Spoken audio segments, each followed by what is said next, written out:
Alright, back. So technically back for the taste test. So I have a Turks, two Turks, literally a chicken and also a beef. So this one is a beef and also spicy too, with added with cheese. So they cost me 100 pesos by the way. Look at that. So let's give it a taste.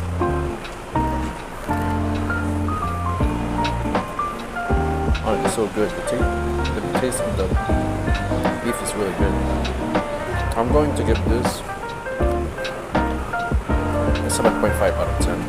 I like it. Next time we're going to try a chicken flavor. This might be, ooh, wow. For a big bite.